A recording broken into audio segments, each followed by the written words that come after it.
Today, I'm going to recap one of the best Korean war movies released in 2011, called The Front Line. This movie tells the story of a South Korean soldier who is assigned to investigate a case in the middle of the civil war between South Korea and North Korea.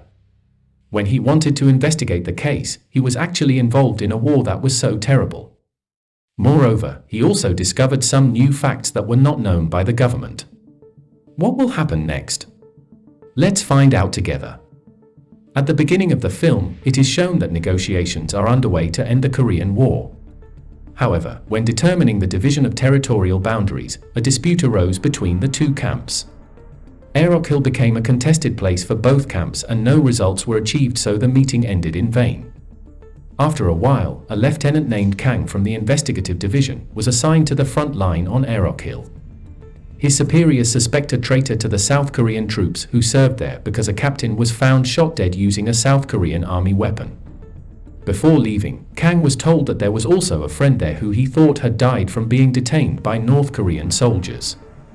The next day, Kang arrived at Aerok Hill with several other soldiers.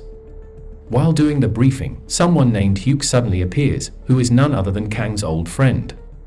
Finally, they chatted while reminiscing about the past. Then, Kang gives Hyuk the necklace he still kept when they parted. In the evening, a party is held to welcome their new captain. Suddenly an old man came and talked about the war they had 2 years ago. Hearing this, his friend asked him to stop talking about the war that had been going on for a long time. After that, everyone there became gloomy, thinking about their fate in the war and also the fate of the family they might leave behind forever. In the morning, the captain woke the soldiers and informed them that Aerok Hill had been taken over by North Korea. As they head to the battlefield, they see North Korean soldiers building a bunker.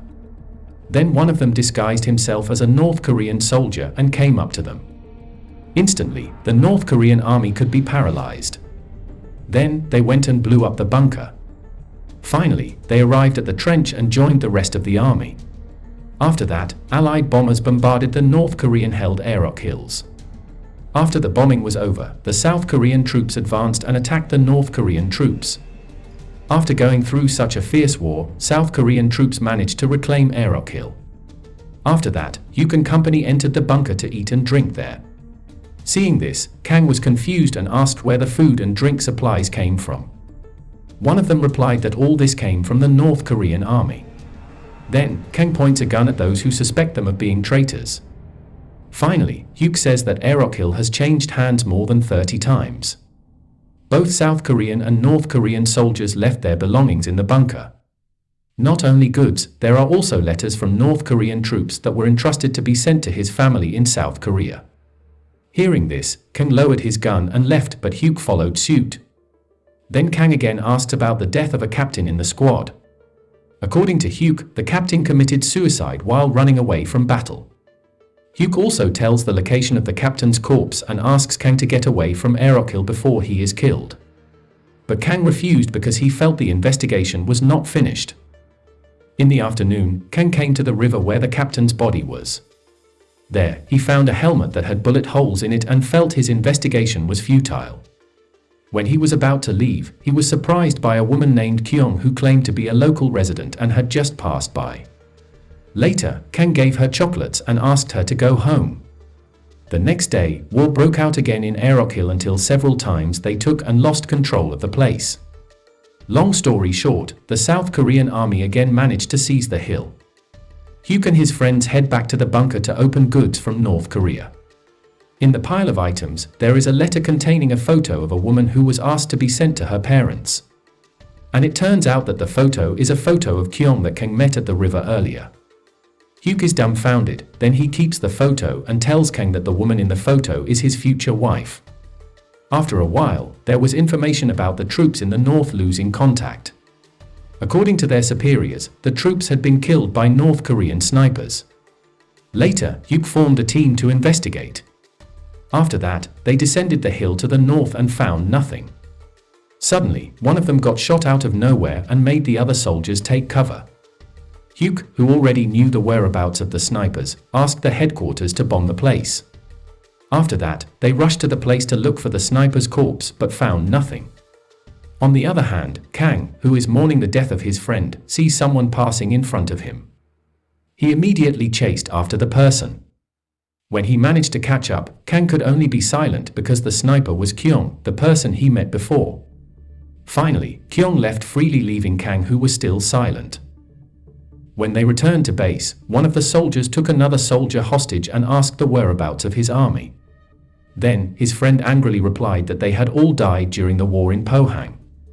Flashback: just then, the desperate South Korean soldiers tried to escape by boat. But unfortunately, there was only one ship there and many South Korean soldiers were unable to board the ship. But they kept trying to get on, which caused the ship to be unable to sail. Suddenly, there was a firefight between fellow South Korean soldiers inside and outside the ship. In the end, many South Korean soldiers died because of that. Flashback end. On the other hand, North Korean troops are devising a strategy to start a war. With help from other countries, they plan to attack directly at the headquarters of the South Korean army. Hearing the news, the captain ordered the South Korean troops to fight them. However, one of them refused to know that the South Korean troops were outnumbered. But stubbornly, the captain called the man a dissident and pointed a gun at him. In the end, they had to obey their captain's ridiculous directions. In the evening, the South Korean troops were already in a position to wait for the opponent. Suddenly, rain fell and blocked their view. From a distance, it seemed that there were too many enemy troops. Finally, that's the moment when a shootout occurred between the two camps. After that, Kang and his friends reported to their captain that they were going to lose and asked him to withdraw the troops. After the captain contacted the base, it turned out that they were not allowed to retreat. During a dispute between them, Hyuk suddenly shoots the captain and says he will lead them all and then orders his troops to retreat. Kang, who doesn't accept Hyuk's actions, points a gun at him. Seeing that, Hyuk challenges Kang to kill him on the condition that Kang is responsible for securing the rest of his army. Hearing that, Kang felt helpless and slowly lowered his gun. Then, they rushed to escape from the attack of the North Korean army. In the morning, Kang and Hyuk again argue about the captain's murder. Suddenly, their friend is shot by Kyung, the sniper from North Korea. In fact, Hyuk was also shot in the stomach. Later, they split up to divert Kyung. However, Hyuk instead tries to shoot the sniper back. But when he finds out that the sniper is Kyung, Hyuk doesn't shoot her and instead gets shot again by Kyung. Before Hyuk died, he tells Kang that the South Korean and North Korean troops have killed each other, so they deserve to go to hell. After a while, the South Korean headquarters received a ceasefire announcement. All the soldiers are happy that they don't have to fight anymore until they see Kang carrying Hyuk's body back to base. Suddenly, their cheers stopped and were replaced by cries of sorrow. After that sad moment, they washed themselves in the river. Suddenly, North Korean troops are seen passing by. Those who were still used to fighting reflexively brandished their weapons. Then, the South Korean soldiers said goodbye to the North Korean soldiers. Those who are actually brothers were forced to separate because of the war. Suddenly, Kang approaches Kyung and returns the photo that Hyuk previously kept. Then, Kyung looked at the photo and saw that Hyuk's name was there. Moments later, a commander came to the South Korean headquarters and read out the contents of the ceasefire agreement. However, it turned out that the deal only took effect at night. So there are still a few more hours until this deal is recognized. Then the commander asked them to fight it out until the deal took effect. Likewise with the North Korean side, who were asked to fight it out in the remaining time. After that, they got ready in the trenches. Some of them started crying because they had to go back to war. Suddenly there was the sound of soldiers singing songs in the vanguard from the north side. North Korean soldiers sing a song that reflects the plight of frontline fighters with wisdom. Then, the South Korean soldiers greeted them by singing along. After the chant was over, the final battle on Aerok Hill began. Bravely, South and North Korean troops fought for their territory. One by one, they fell. Even when their ammo runs out, they kill each other with makeshift weapons. At the end of the movie, Kyung, who is still alive, tries to shoot the remaining South Korean soldiers. Kang, who passed by, was shot in the leg. Unfortunately, Kyung's bullet runs out and is finally killed by Kang with a knife stuck in her chest.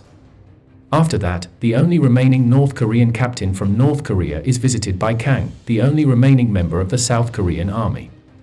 The captain was already seriously injured and just waiting to die. Finally, the ceasefire announcement was heard over the radio, but they just laughed at the announcement.